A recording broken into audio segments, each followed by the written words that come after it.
Today, I thought it'd be nice just to settle down and consider a few books that I treasure.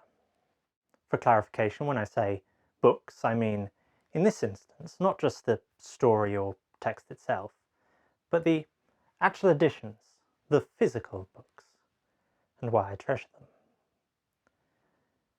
I was thinking of this because sometimes, especially when collecting books, shelves being filled and stacks building up, and also when reorganising or clearing, it's easy to lose sight of those well-worn or slim little editions that mean the most to you.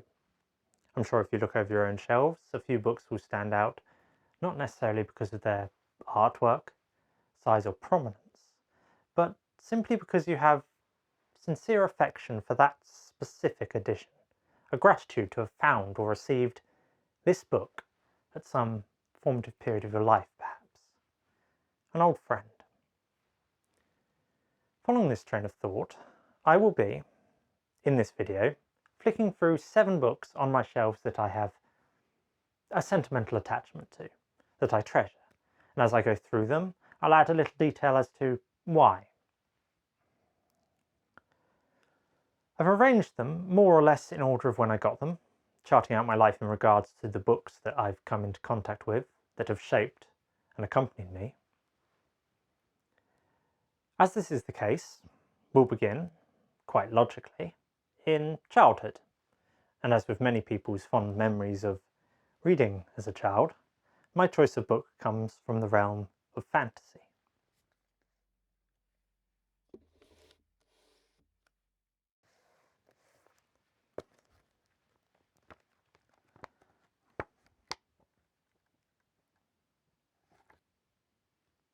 When I was in primary school, this was the book I borrowed from the library the most. J.R.R. Tolkien's The Hobbit. This hardback, comparatively wide edition is gloriously illustrated by Alan Lee, and it was Alan Lee who first drew me to this book, his illustrations. They are stunning. His watercolours of the Shire, of Bilbo meeting Gollum, of the gnarled and tangled branches and boughs of Mirkwood, and of the great dragon Smaug. These illustrations bring to life the story in a timeless way.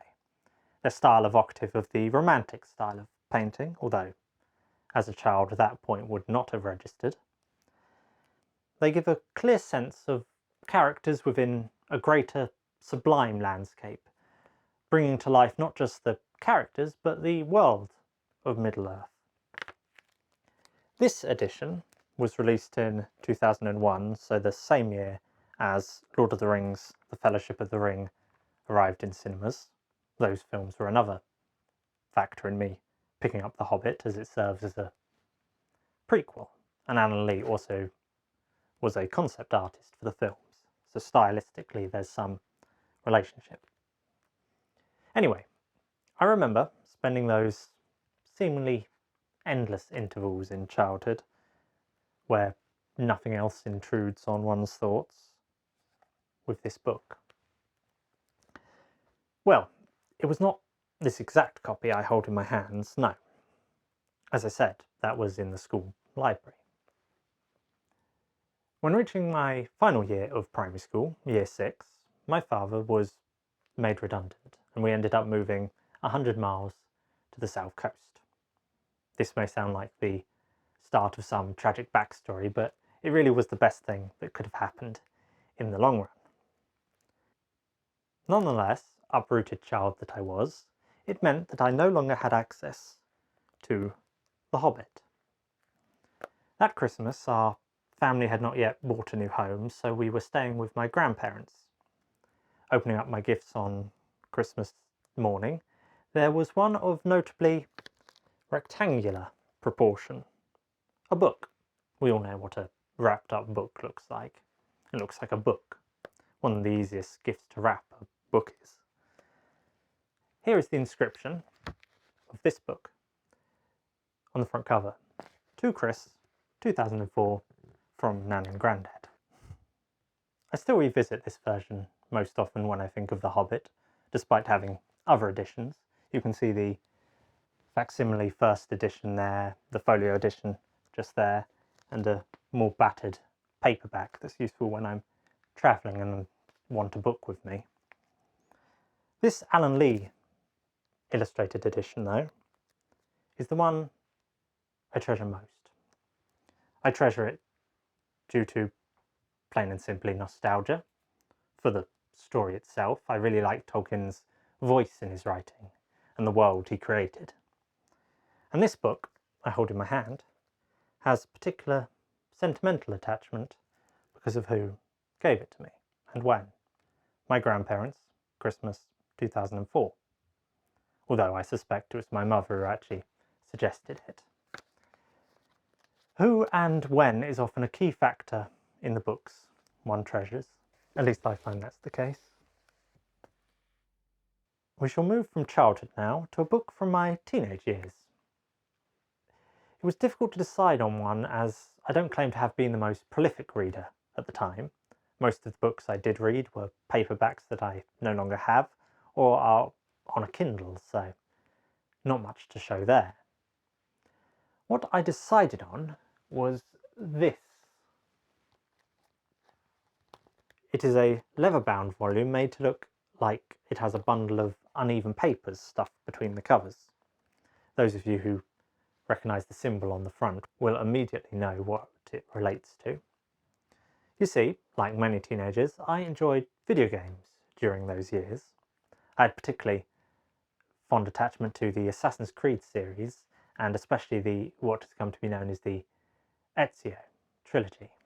It was the history, running around Renaissance Italy, performing parkour over the rooftops of Florence and Venice, the conspiracies, assassins and Templars, fighting evil popes, the protagonist Ezio, his charm, and the sense of growth of his character, narratively, across the games, from being a young man passionately motivated by revenge to becoming a wise master assassin.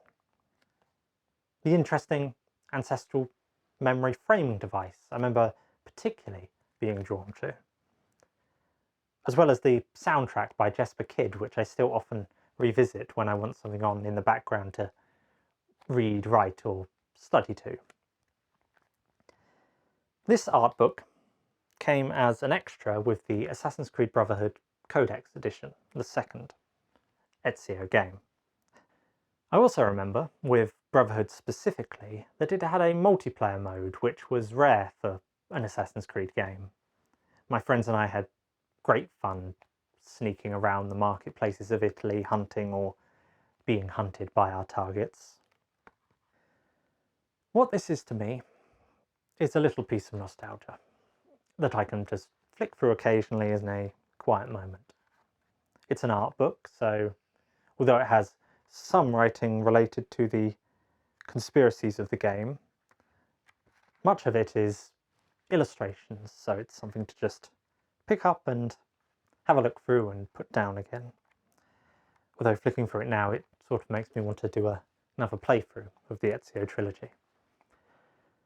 For the moment though, back to the shelves.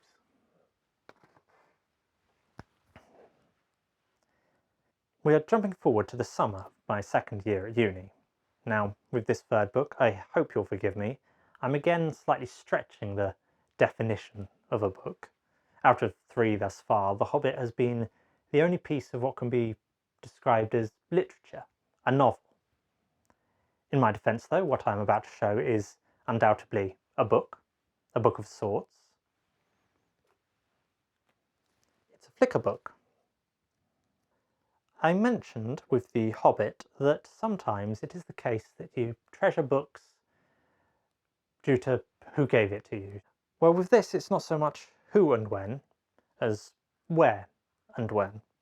As I said, it was the summer of my second year at uni and I was on my first international solo trip. That is to say, travelling abroad without friends or family. I have a fondness for castles, so I began my trip in the French town of Carcassonne, and after spending a few nights there, I took the train up to the city of Lyon. Known for its Roman ruins, the amphitheatre on the hillside which looks out on the cobbled streets, flowing river and modern city. The city of Lyon can also lay claim to being the birthplace of the cinema, or at the very least, a place key to its development. I have a great interest in film history, as will be obvious, I hope, in my next old-timey book review. And my reason for choosing Lyon specifically as a stopping off point was to visit the Lumiere Institute, where I bought this flickerbook in the gift shop. You see, it was the Lumiere brothers who, on the 28th of December 1895, first publicly exhibited projected film for a commercial audience. That is to say that while moving images had developed throughout the 1800s with devices such as zoetropes, zoopraxiscopes and kinetoscopes, watching moving images was usually a one viewer at a time private act.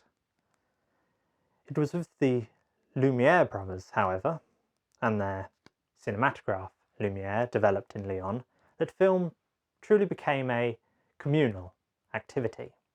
They won that technological race.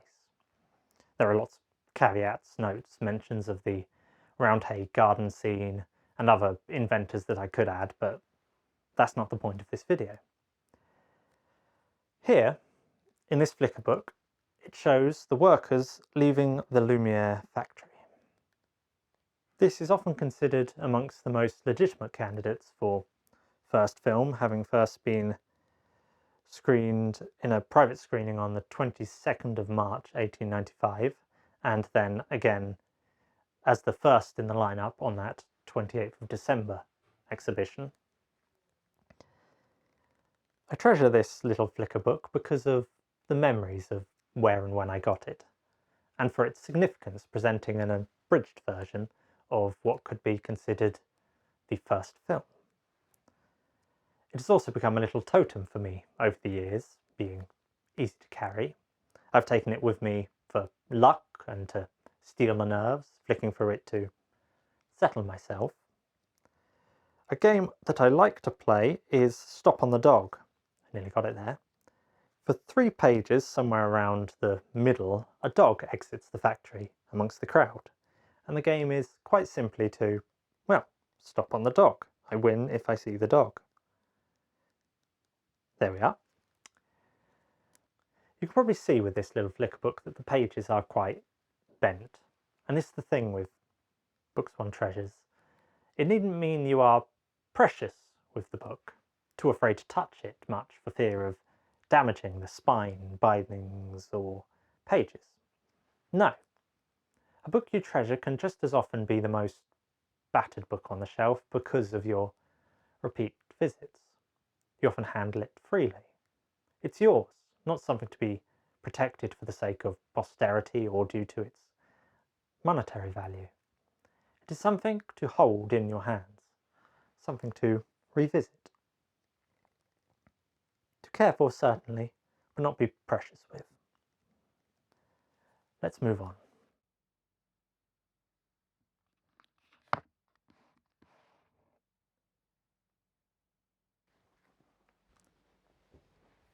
Traditions, cultural traditions, are important.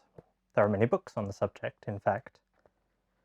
One tradition I like to keep is that of the ghost story for Christmas.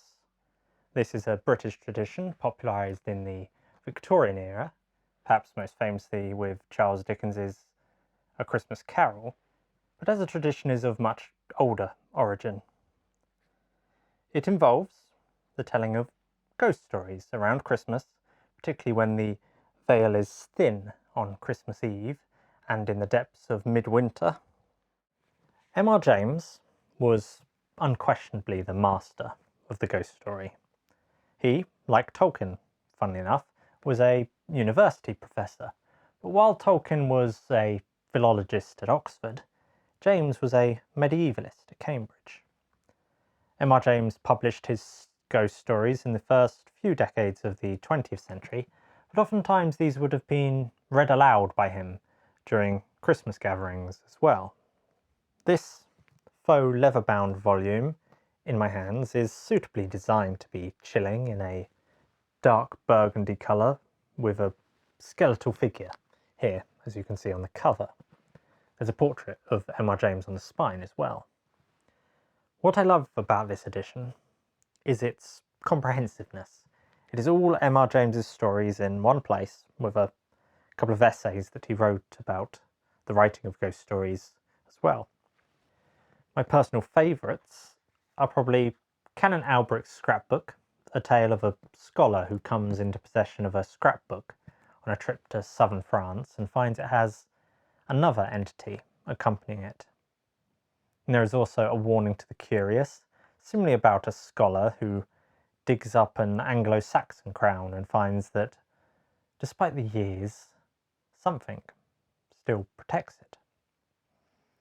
Both these stories give across a sense of intrigue, curiosity leading the characters down a perilous path, and then a growing discomfort that leads to terror in the final pages. As you may be able to see from the spine, this book has seen much use. More or less every Christmas Eve since I bought it, I've read a story from its pages. Also, every year for the past nearly decade, I've kept in contact with a friend from uni through ghost stories. Our main point of contact every year comes from a series of emails in the lead up to Christmas where we agree on a ghost story to read and then, after Christmas, share our thoughts. It's usually, although not always, an M.R. James.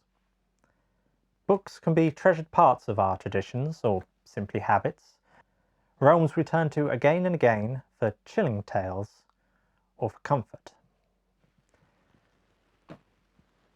The next book is very much one for comfort. It is The Charmed Realm by Paul Kidby. Kidby is one of my favourite artists.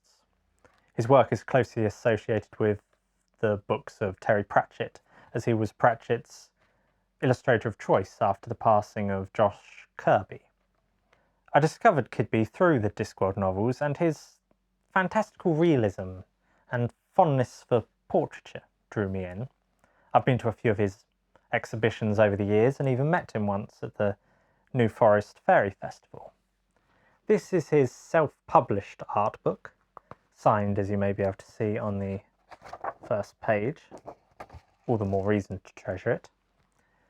What I like about The Charmed Realm is how it encapsulates Kidby's art style through illustrations and brief descriptions that build up a cosy fantasy realm, a charmed realm.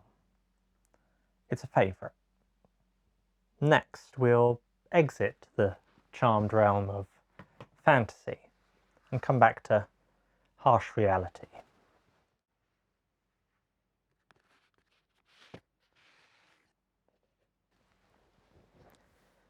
In a charity shop in New Milton, in the New Forest, I found the old Front Line. It was published in 1917, and when John Masefield was writing it, the Great War was still ongoing. This means that he and his readers did not know how the war would end, or when it would end. Because of this, the book has a poignancy, a sense of hope that almost verges on the hopeless.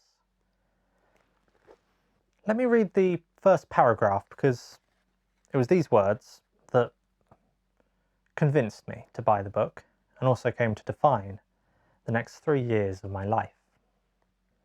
This description of the old front line as it was when the Battle of the Somme began may someday be of use. All wars end, even this war will someday end, and the ruins will be rebuilt, and the field full of death will grow food, and all this frontier of trouble will be forgotten. When the trenches are filled in, and the plough has gone over them, the ground will not long keep the look of war. One summer with its flowers will cover most the ruin that man can make, and then these places from which the driving back of the enemy began will be hard indeed to trace, even with maps. It is said that even now in some places the wire has been removed, the explosive salved, the trenches filled in, and the ground ploughed with tractors. In a few years' time, When this war is a romance in memory, the soldier looking for his battlefield will find his marks gone. Sent away, Peel Trench, Muster Alley, and these other paths to glory will be deep under the corn, and gleaners will sing at Dead Mule Corner. I found this at a time when I was deciding on the topic I would approach for my PhD. I knew I wanted to research something related to the representation of history on screen, but I was not certain the avenue I would go down. Perhaps look at classical representations such as of ancient Rome in Gladiator or Quo Vadis, or choose something more firmly related to a specific historical event and its depiction. All a bit vague. Having brought this book home, I quite soon made my decision. I wanted to look at battlefields, and honed in on the representation of the Western Front. This later morphed into my thesis, which focused on British, Australian and Canadian depictions of the Western Front on screen. The time I was doing my PhD also aligned with the centenary commemorations of the Great War, which added a certain sense of poignancy to it all. That's what I mean when I say this book came to define 3 years of my life. When I finished my PhD, I gifted 2 identical copies to my 2 wonderfully supportive and knowledgeable supervisors, although I can't recall how well I explained the significance of this book for me to them. I may one day, I don't know when, but one day, make this book a subject for one of my old-timey book reviews. But we'll leave Macefield here for the time being and return back across the English Channel to matters quite closely related to home. The final book I'll be talking about today is the Reader's Digest's Folklore, Myths and Legends of Britain. Perhaps some of you are familiar. Its illustrations and breadth of stories, laying them out geographically by region with clearly marked maps, make it easily one of the most stunning and comprehensive studies of British folklore to this day. What I appreciate about it is how it gives you a connection to the land. Folklore is very much about place, locality and belief, storytelling heritage, artefacts and sites of interest. Learning about the folklore gives you a closer connection to where you live or where you're visiting. So this book is a valuable resource, a treasure trove of tales stretching across the British landscape. What always makes me think of home is the face on the cover, the face of the Dorset Ooser, the welcoming visage of my beloved county. I have 2 copies in fact, one that stays in the study and the other in my bedroom. I bought one in the boring manner online, but the other was a lucky find in the furniture section of a charity shop for just £3. There's been much renewed interest in this book in recent years, and I've even read quite a few articles written about it, and so with this new interest, the price has increased drastically, so I was very fortunate indeed to find it where I did. I cannot recall which one is the one I bought online and which is the one I found, but they are both precious to me as a resource to have at hand. Well, those were 7 books I have particularly fond associations with. There are other books on my shelves that I treasure, of course. Maybe I'll talk about them in another video. I've tried to include a range of books and reasons for treasuring each specific edition, from memories attached to when and where I got them, who gave them to me, or who signed it. I noticed, just in my own case, how many verged on the topic of both fantasy and folklore. Sometimes you can learn a lot about yourself by just making a list of your tastes. Also, when it came to the books I treasure, my favourite novels and such, for instance, Kazuo Seguro's The Buried Giant, which I have the folio of over there, or Guards by Terry Pratchett, did not appear. I think the reason I chose not to include these was my framing of the video being about books I treasure. So most have some added novelty or association past simply the stories or editions I find most beautiful. A discussion of book versions I find particularly exquisitely put together could be another video entirely. So could my favourite novels. As for now though, I'm interested to hear what books you treasure. Please feel free to write in the comments the name of a book that comes to mind that you have particular sentimental attachment to, and the reason why you treasure that edition, or even name one you've lost over the years. If you're interested, I intend to make a few more of these cosy flicking through videos here on Phantasoscope in the future, alongside my old-timey book reviews, of course. Subscribe to the channel if you want more videos like this, and like the video if you feel so inclined. Now, if you'll excuse me, I need to put a few books back on some shelves.